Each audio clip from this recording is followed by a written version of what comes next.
El modelo que implementó el doctor Leonel Fernández en el 96-2000 y que ha ratificado en este periodo 2004-2008, bajo promesa de resolver el problema en el 2012, ese modelo que él llamó de capitalización no ha dado los resultados.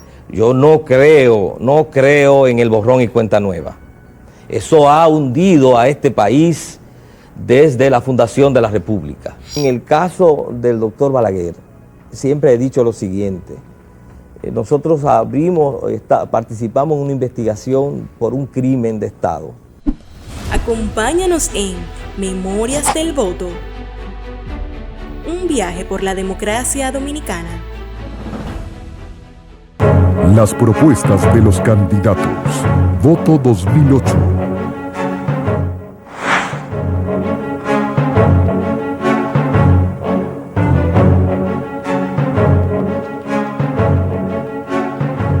Muy buenos días, sean todas y todos bienvenidos a esta que es la cuarta emisión de las propuestas de los candidatos, que ha contado en los 3 primeros días con la participación de los candidatos presidenciales del Partido Reformista Social Cristiano, del Partido Revolucionario Dominicano y del Partido de la Liberación Dominicana.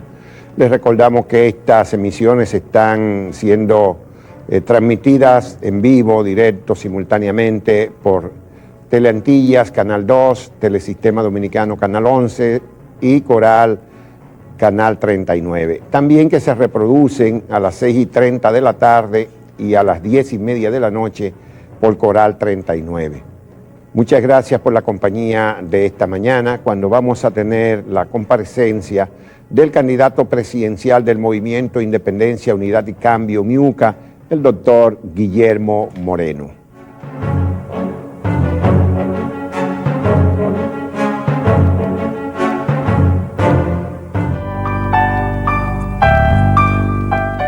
Guillermo Moreno, candidato presidencial por el Movimiento Independencia, Unidad y Cambio, MIUCA. Nació en Santiago de los Caballeros hace ya 51 años. Está casado con la actual jueza de la Junta Central Electoral, Aura Celeste Fernández, con la que ha procreado 2 hijos. En 1980 recibe el título de licenciado en Derecho en la Universidad Católica Madre y Maestra. Cursó maestría en Estudios Internacionales en la Universidad Complutense de Madrid. Se dio a conocer ampliamente al ocupar el cargo de procurador fiscal durante los primeros meses de gobierno del PLD en 1996 por su decisión de combatir la corrupción, siendo destituido antes de cumplir el año. Fue consultor del Programa para la Erradicación del Trabajo Infantil de la Organización Internacional del Trabajo y del Fondo de las Naciones Unidas para la Infancia, UNICEF. Actual coordinador de la Maestría en Derecho Procesal Penal de la Pontificia Universidad Católica de Santiago, decano de la Escuela de Derecho de la Universidad Iberoamericana, miembro redactor de la Comisión Oficial de Revisión y Actualización del Código de Procedimiento Criminal, actual Código Penal, corredactor del Estatuto del Ministerio Público. Ha hecho varias publicaciones, entre las que destacan normas complementarias, partidos políticos versus soberanía ciudadana y subvertir la política. Fundador del Voluntariado Político Ciudadano y del movimiento Nueva Mayoría. Fue escogido candidato presidencial por una convergencia de organizaciones sociales y políticas encabezadas por el MIUCA. Sus amigos lo definen como una persona humilde, de criterios firmes y extremadamente reservado en lo personal.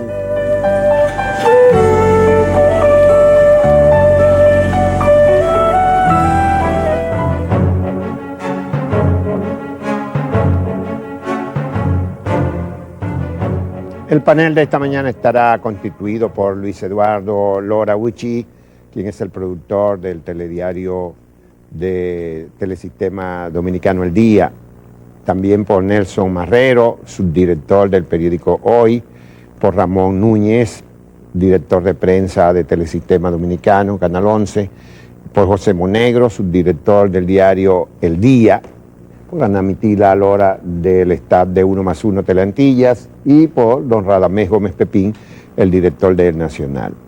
En esta ocasión vamos a tratar de la temática política, institucional y económica en una sola jornada con el doctor Guillermo Moreno, y le vamos a dar la oportunidad de que abra este debate a don Uchi Lora. Muchísimas gracias y buenos días, doctor Moreno. Los partidos de la oposición, tradicionalmente en una campaña electoral, ofrecen siempre la reducción de impuestos y el aumento del gasto social. Ambos planteamientos parecen incompatibles al mismo tiempo. Pero por otra parte, el candidato presidente de la República dice que la rebaja de los impuestos es una posición propia de los conservadores, como ha sucedido en los Estados Unidos. Pero se nota que unos y otros, generalmente, cuando hablan de bajar los impuestos o de subirlos o de mantenerlos, hablan de los impuestos como si fueran tablas de chocolate, como si todos los impuestos fueran iguales. La pregunta es si usted ha estudiado el sistema impositivo dominicano para saber cuáles impuestos se pueden bajar para beneficiar a los más pobres y cuáles para compensar se pueden subir para agravar a los que más tienen. Muy buenos días a todos y todas. Quiero agradecer y felicitar al grupo Corripio de Comunicaciones por propiciar este debate que indudablemente va a contribuir a elevar el debate electoral en este proceso.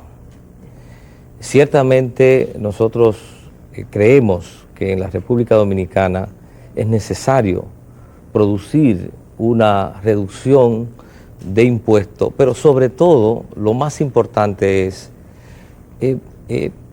cambiar el criterio con el cual se determinan las políticas impositivas en la República Dominicana, que han estado centradas fundamentalmente en el consumo. Y resulta que los impuestos centrados en el consumo parten de la ponderación de que los ciudadanos todos somos o vamos al mercado o vamos al supermercado o al colmado en igualdad de condiciones. Y en ese sentido, ciertamente hay impuestos que se pueden reducir, como por ejemplo el caso del ITEVIS, pero sobre todo hay que lograr, en el caso de los combustibles, una reducción de ese impuesto, sobre todo de los márgenes de beneficio que tiene el Estado, porque eso tiene una repercusión de manera significativa en la economía popular por todo lo que implica el aumento de los combustibles en nuestro país, incluso con la agravante de que a medida que va aumentando el barril del petróleo, aumenta la carga impositiva para el Estado, recibe más y parece un contrasentido. En ese sentido, el criterio fundamental que nosotros asumimos no solamente es una política de reducción de esos impuestos que gravan el consumo, sobre todo el consumo de los sectores pobres y muy pobres, sino que debemos variar el criterio hacia impuestos que afecten los beneficios y las ganancias, porque eso sí permite que pueda haber una mayor distribución o una mayor equidad en el pago de los impuestos. No puede seguir afectándose en la República Dominicana con impuestos los sectores productivos, porque afectar los sectores productivos es inhibir el aparato productivo del país, que todos sabemos que en las últimas décadas, por efecto de este modelo de desarrollo, ha venido teniendo un rol cada vez más reducido en un modelo que efectivamente lo que induce es al consumo de mercancías importadas. Doctor Nelson Moreno, Marreros, director del diario Hoy. En su propuesta se resalta, buenos días, el énfasis en la solución del problema energético dominicano por un lado y por el otro el combate a la corrupción. A nosotros nos gustaría saber, en el campo energético, ¿en qué basará usted el propósito de transformaciones y cambios? Si pondría también un énfasis en lo estatal, o si aumentaría la participación del sector privado, o si exigiría una rendición de cuentas sobre los errores y las fallas cometidas en el proceso anterior a que usted asumiera el poder. Y en cuanto a la corrupción, me gustaría saber si usted pondría también interés en perseguir actos de corrupción cometidos con anterioridad a su administración, e incluso si reviviría usted, como se ha quejado ya, algunos expedientes que, según usted señala, se diluyeron al finalizar su presencia en la Fiscalía del Distrito, como el caso, por ejemplo, específicamente de la Lotería Nacional. Mire, el tema de la energía es un tema crucial para el desarrollo del país, porque resulta que no hay posibilidad de que podamos avanzar en el desarrollo nacional sin energía, sin fuentes de energía. Y resulta que hasta ahora tenemos una dependencia casi absoluta de la energía derivada del petróleo. Y no producimos petróleo. Y entonces eso nos crea una contradicción muchas veces que parece insalvable. La única alternativa que tenemos en este sentido, además de una revisión de los contratos y además de dejar bien claro que el modelo que implementó el doctor Leonel Fernández en el 96-2000 y que ha ratificado en este periodo 2004-2008 bajo promesa de resolver el problema en el 2012, ese modelo que él llamó de capitalización no ha dado los resultados y ha sido un fracaso. Bueno, hay que hacer una revisión profunda de esos contratos y establecer responsabilidades. Yo no creo en el borrón y cuenta nueva. Eso ha hundido a este país desde la fundación de la República, la impunidad. Aquí hay que revisar contratos y establecer responsabilidades. Precisamente eso nos conecta con la segunda parte de su pregunta. Indudablemente que en la República Dominicana es el paraíso de la impunidad. Tenemos récords en el hecho de tantos casos de corrupción denunciados, investigaciones que se han hecho, y en la República Dominicana no hay precedentes reales de sanciones de donde los pocos que hayan sido condenados hayan cumplido. Incluso hay un solo caso de condena en el cual la persona ha ido a la cárcel y ha sido favorecido por un indulto. Es decir, nosotros necesitamos adoptar políticas no solamente de prevención de la corrupción, sino políticas de sanción de la corrupción. La prevención es la gran arma en la lucha contra la corrupción, como la prevención es la gran arma en la lucha contra el delito. Pero donde fracasa la prevención, donde termina el esfuerzo de prevención, entonces sigue el esfuerzo de sanción. Y en la República Dominicana lo que hemos tenido es muchos casos de impunidad, no solamente en el caso de la lotería, sino que después de mi salida de la Fiscalía son por centenares los casos de corrupción castigables y que han quedado impunes. Doctor Moreno, sobre la corrupción hay mucha preocupación en los ámbitos intelectuales, pero la gente llega a la conclusión de que las encuestas indican una gran indiferencia de la población. Hay quienes teorizan incluso desde la política que es una realidad que no pueden evadir en el poder. Es decir, que hay que permitir que la gente se haga, aproveche su oportunidad. Parece que está muy enraizado en la cultura dominicana. ¿Cómo desenraizar esa idea, esa tolerancia, esa vocación que hay en amplios sectores por la corrupción, por aprovecharse de lo público? Mire, nosotros, parte del problema es que hemos tenido un liderazgo político tradicional sin convicciones democráticas reales y sin solidez de principios. No es cierto que el problema de la corrupción sea el pueblo dominicano. Es una clase política y un sector político que se han montado sobre la corrupción como modo de legitimarse y de validarse y de reproducirse.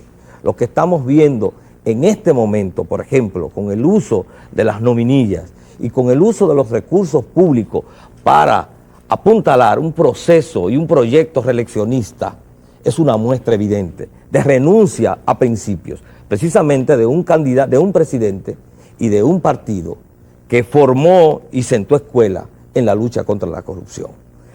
La percepción que tiene la ciudadanía sobre el tema de corrupción y que reflejan las encuestas no refleja la voluntad real de los ciudadanos por la lucha contra la corrupción. Lo que refleja es los niveles de resignación y de impotencia ante un hecho en el cual los ciudadanos carecen de mecanismos reales para poder ser escuchados y donde ha visto cómo el liderazgo político y el liderazgo, los grupos minoritarios han sucumbido frente a ese hecho. Entonces en la República Dominicana sí hay posibilidad de combatir la corrupción y nosotros incluso podemos hablar, y no nos gusta hablar en primera persona, podemos hablar de nuestra experiencia.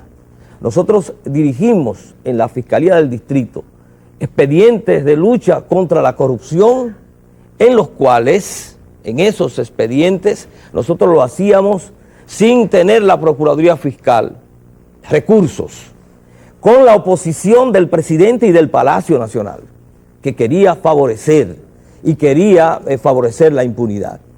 Y en esas circunstancias difíciles, sin embargo, fuimos capaces de abrir esos expedientes de corrupción y de instrumentarlo y resistir el poder y resistir la presión. Entonces es posible la lucha contra la corrupción. Lo que no ha habido es voluntad y lo que hemos tenido es un liderazgo débil y un liderazgo carente de convicciones y de compromisos reales. Un saludo, doctor. Me respondió sin hacer la pregunta. Yo iba por ahí. Usted fue fiscal. Entonces cuando lo estaban presentando, en off, ¿es que se dice? En off. Dice, siendo sustituido antes del año como fiscal, ¿qué pasó ahí? Bueno, es parte de lo que acabo de señalar, es decir, pero especifiquen, porque dice que usted quería interrogar al doctor Balaguer y le dijeron que no, y que fue por eso. Mire, fue una sucesión de hechos. Realmente el nudo de mi cancelación fue la lucha contra la corrupción que se estaba llevando a cabo desde la Procuraduría Fiscal. No fue un solo expediente, fue una sucesión de expedientes. Incluso el primer decreto para destituirme se hizo a los 3 meses de mi nombramiento. Yo pude resistir, digamos, 9 meses adicionales, pero desde los 3 meses hubo la intención de cancelarme desde que se abrió el primer expediente de corrupción y yo no accedí a que ese expediente se negociara porque estaba implicado una persona que había hecho notables colaboraciones con el partido de gobierno. Y a partir de mi resistencia a los 3 meses se hizo un decreto de cancelación y sin embargo se engavetó porque les pareció que podía tener ser mal recibido en la opinión pública. Pero a partir de ahí la presión fue permanente. Ahora, yo en el caso del doctor Balaguer siempre he dicho lo siguiente. Nosotros participamos en una investigación por un crimen de Estado que indudablemente tenía autores intelectuales. Lo que siempre lamenté es que en ese expediente solo pudimos enjuiciar a los autores materiales. Pero tenga usted la certeza y tenga el país la certeza que la voluntad que había en la Fiscalía era de, si lográbamos acumular pruebas o algún nivel de forma de probar, no nos íbamos a detener en ningún nivel, ya sea de que hubiese sido un ex jerarca militar o incluso que si hubiéramos podido establecer la conexión con el propio presidente de la República de ese entonces. Es decir, que había una actitud de respetar y hacer respetar la ley. Y nadie, ni porque sea presidente ni es presidente de la República, está por encima de la ley. Nosotros tenemos que acostumbrarnos a ese concepto. nosotros estamos por debajo de la ley y los funcionarios públicos estamos para hacerla cumplir cuando desempeñamos esta función. Y en ese sentido, si cometemos una violación a la ley, tenemos que responder ante la justicia y también recibir la sanción que corresponda.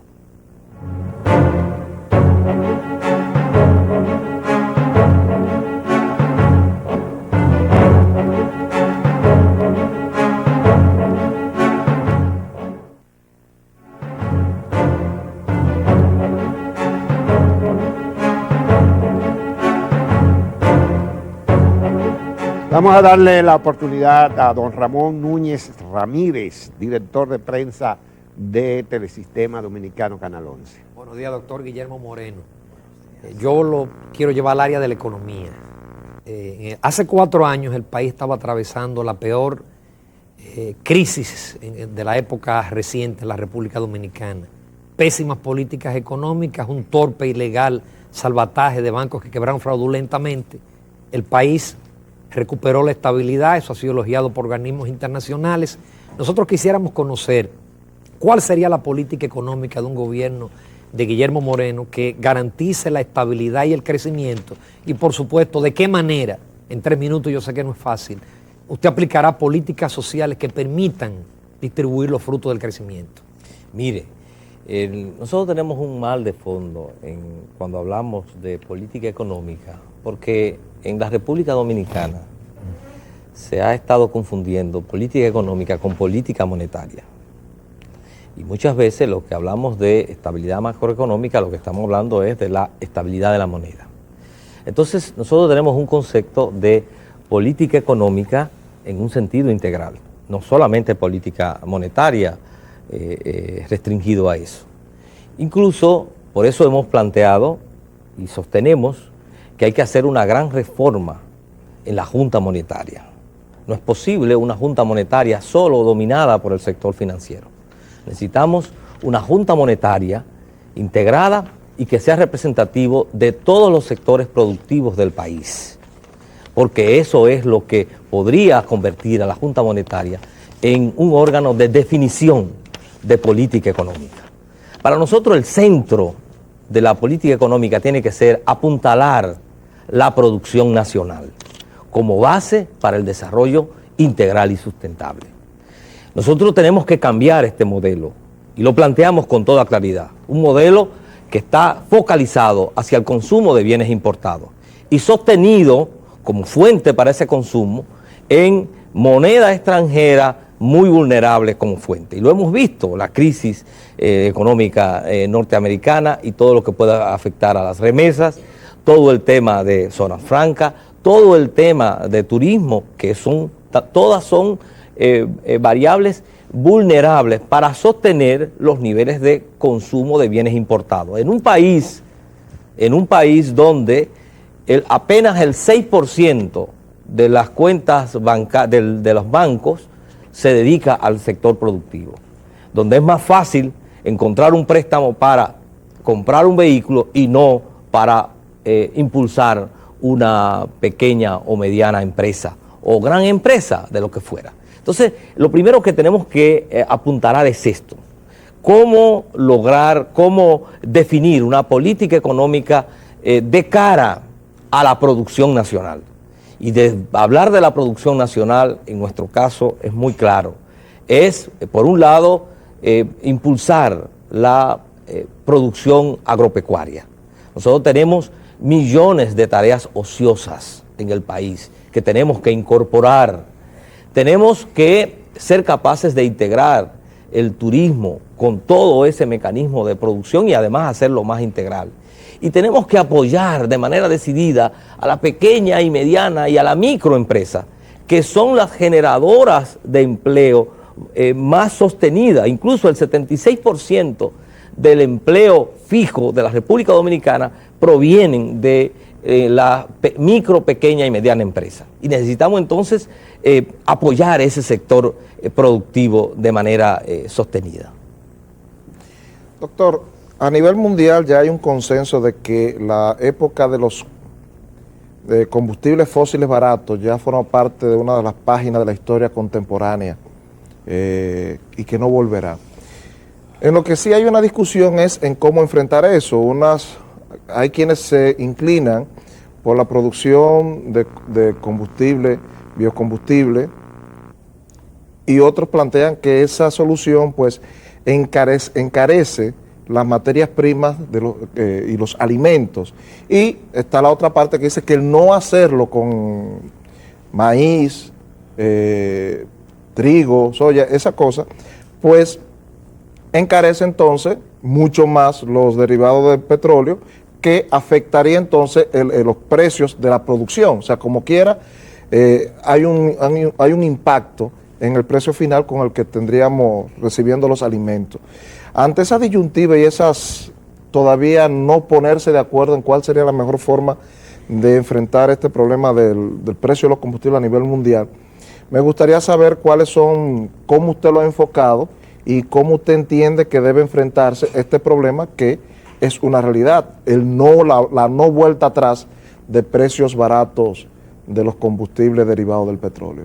Mire, voy a hacer un esfuerzo de conceptualización. Usted sabe que solo hay un candidato que puede conceptualizar en la República Dominicana. Y entonces, manejándome en ese terreno extraño, voy a tratar de hacer ese esfuerzo. Mire, ciertamente el primer concepto que tenemos que establecer es que tenemos que disminuir la dependencia de los derivados del petróleo. Ese es un concepto básico, de la forma que sea. Primero, en el caso nuestro, porque no lo producimos.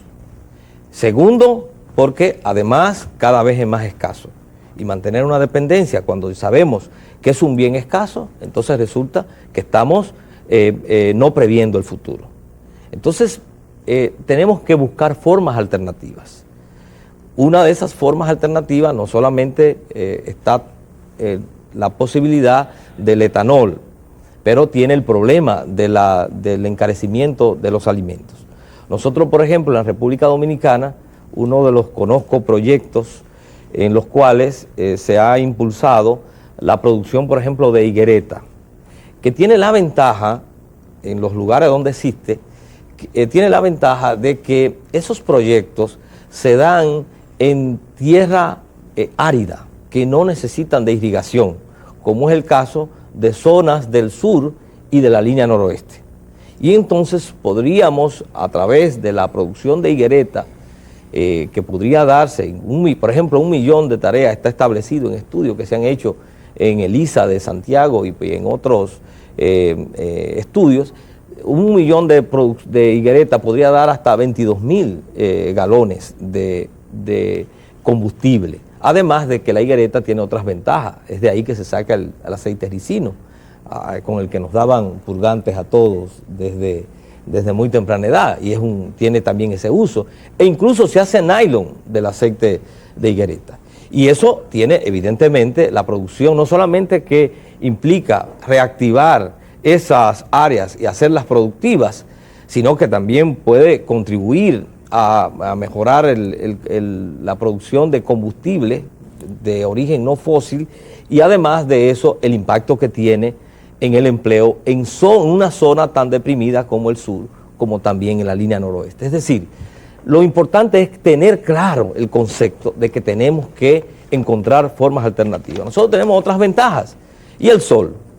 Un país, una isla en el Caribe, que lo que más tiene es sol. Nosotros tenemos que impulsar proyectos de investigación que hagan sostenible la producción de energía a través del sol. Y los vientos, incluso nosotros tenemos en Cabarete una de las zonas en las cuales tenemos los vientos mejores para el surfing, por ejemplo. Entonces, todo eso nos dice, tenemos alternativas.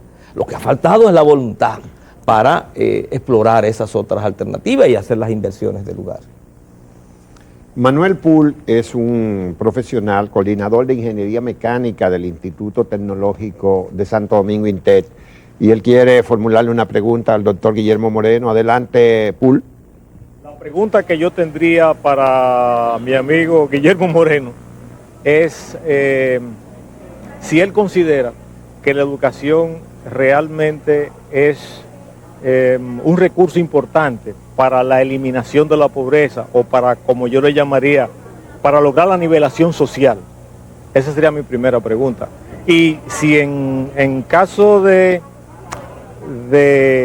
tomar la presidencia, ¿qué haría para mejorar drásticamente los niveles de educación superior? Bueno, lo primero es que no la voy a tomar, de lo que se trata es de ganarla. Realmente la educación se considera la vía directa para lograr mayor nivel de equidad social. Eso está demostrado que es la forma en la cual se puede romper ese círculo de pobreza. Eso implica decisiones importantes a nivel de la dirección política del Estado y de la propia sociedad.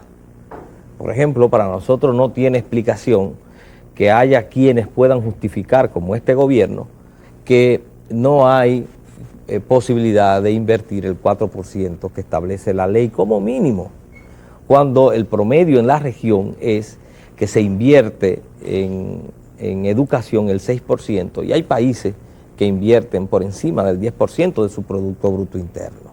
Nosotros planteamos en la República Dominicana una estrategia sostenida en materia de educación para impactar. Implica asumir el compromiso de en 2 años acabar con el analfabetismo.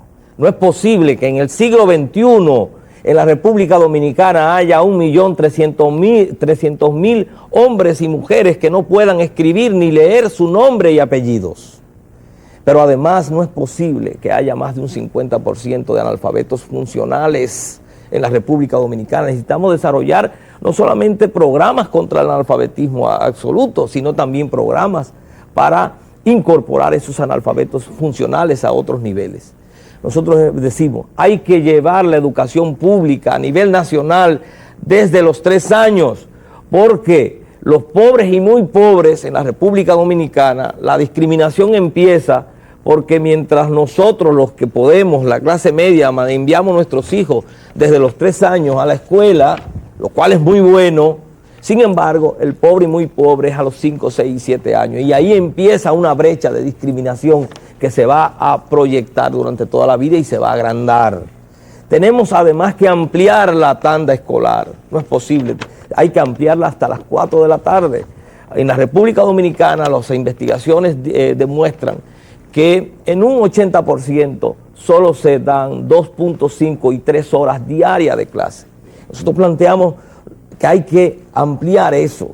Necesitamos, si ampliamos la tanda, incluir el desayuno y el almuerzo, porque eso no solamente impacta a la pobreza, eso no solamente va a tener un impacto en que nosotros tendremos un mercado de consumo que va a incentivar los sectores productivos agrícolas dominicanos, sino también que la mejor forma de poder en la República, de poder nosotros lograr el crecimiento en materia educativa, no es solamente con el conocimiento, sino también con la alimentación de nuestros jóvenes y de nuestros niños. Le faltó la segunda parte de la pregunta, vamos a darle un minuto adicional, la parte que se refiere a la educación superior, que fue lo que él especificó al final. Sí, mire, en nuestro país tenemos un sistema de educación superior que integra, está regido por una ley, la ley 139-01, y crea 3 niveles de educación superior. Las universidades, pero también están los institutos técnicos de educación superior y los institutos de educación superior. Sin embargo, lo primero que nos encontramos en nuestro país es que de 43 instituciones de educación superior, 33 son universidades y solo hay 5 a nivel de instituto de educación superior e instituto de técnico de educación superior, 5 en cada uno. Y ahí nos da una idea desfasada cuando hay que invertir esa pirámide. En la República Dominicana se está invirtiendo actualmente el 0.25 del Producto Bruto Interno en educación superior. Es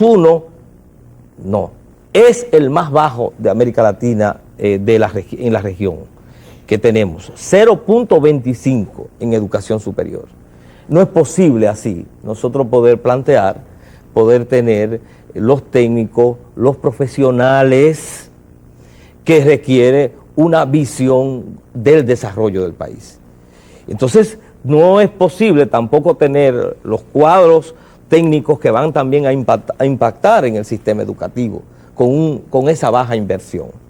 Entonces, todo eso requiere de una voluntad que transforme esta situación. Tenemos, por ejemplo, que el 80% de las instituciones de educación superior están en la capital y en el Cibao Central, lo cual implica que no hay un equilibrio en la educación superior en la República Dominicana. Entonces necesitamos una voluntad para hacer un diseño de la educación superior distinto que también vincule, que es el otro gran déficit, la educación superior a los planes de desarrollo, a las necesidades que tenemos. Nosotros hoy día tenemos que las universidades ofrecen cualquier carrera y incluso muchas veces eso termina siendo hasta una semi-estafa, para no decir estafa completa, para un profesional, es decir, recibir un título en una carrera que luego no tiene ningún tipo de salida, ningún tipo de requerimiento y que está desconectada. Nuestro sistema de educación superior también está desconectado de la producción. Los jóvenes que están haciendo una profesión no pueden estar en ingeniería y no están en contacto con las obras de infraestructura. Los abogados se hacen abogados y no entran en contacto como parte, de manera sistemática, integral, con el mundo del ejercicio. Es decir, hay una desconexión entre universidad y sectores productivos que es necesario superar.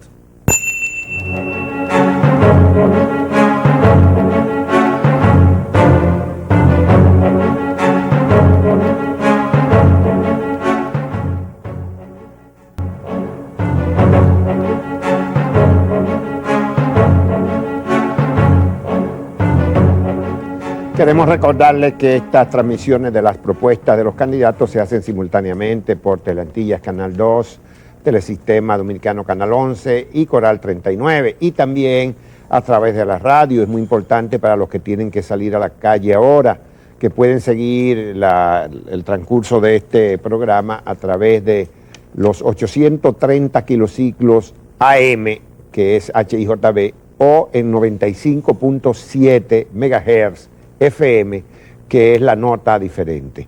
Muchas gracias por la compañía.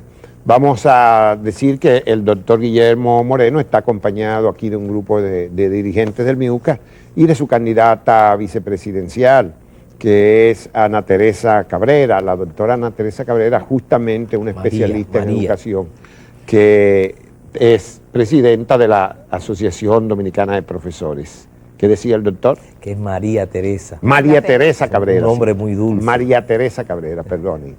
Bueno, pues vamos a darle la palabra a Ana Mitila ahora. Sí.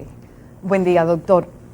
Creí entender en la respuesta que le dio a Juan Bolívar y a Radamés hace unos minutos, que usted dijo que República Dominicana ha sido el paraíso de la impunidad desde su fundación. En los últimos tiempos se percibe una complacencia de las altas instancias judiciales con el Poder Ejecutivo y se habla mucho, es un tema que está en boga, de una segunda ola de reformas judiciales. ¿Cómo usted entiende que deberíamos acometer ese desafío de que en el país ciertamente se produzca una segunda ola de reformas judiciales y de que éstas pues pongan las cosas en su sitio, que nuestras cárceles no estén llenas exclusivamente de los más pobres? Mire, ciertamente la reforma del 94, que fue una reforma hecha al filo de una crisis política, ya ha mostrado sus grandes límites.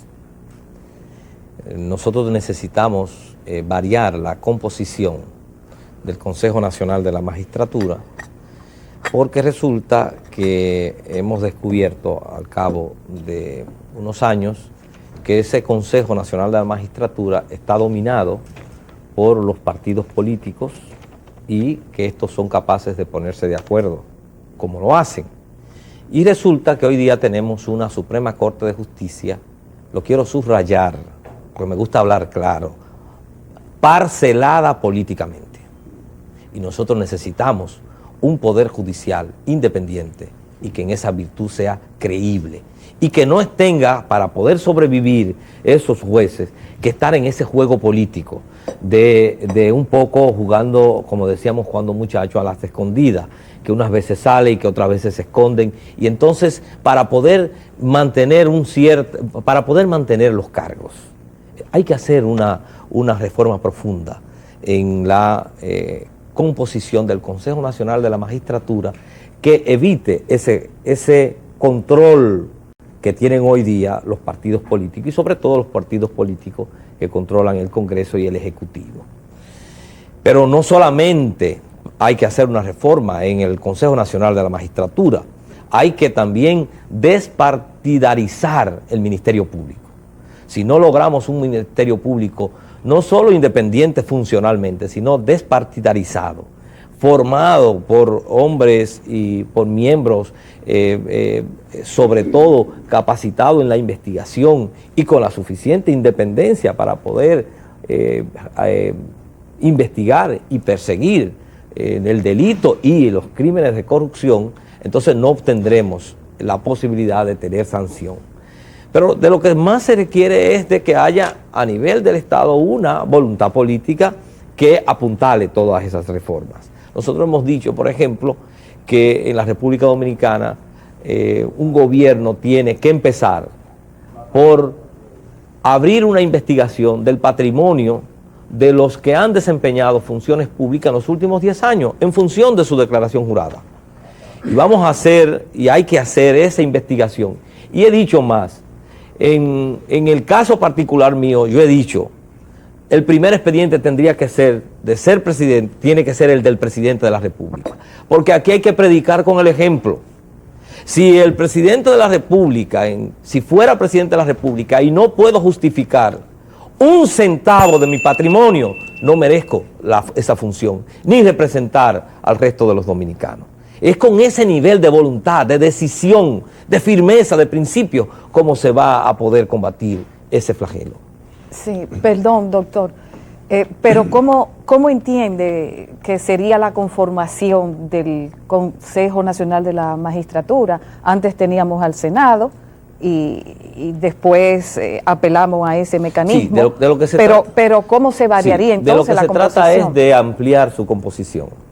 Y porque ahora la composición está dominada por representantes políticos. Fíjese que está integrada básicamente por el presidente del Senado y el presidente de la Cámara de Diputados y un senador y diputado de los partidos de oposición distinto al del presidente, del partido del presidente del Senado y del partido del presidente de la Cámara de Diputados. Entonces, y más el presidente de la República. Es decir, que de una composición ya tenemos que domina en los activistas, los cuadros, los dirigentes políticos, los que tienen esa presencia. Nosotros necesitamos ampliarlo hacia otros sectores de la sociedad que puedan participar.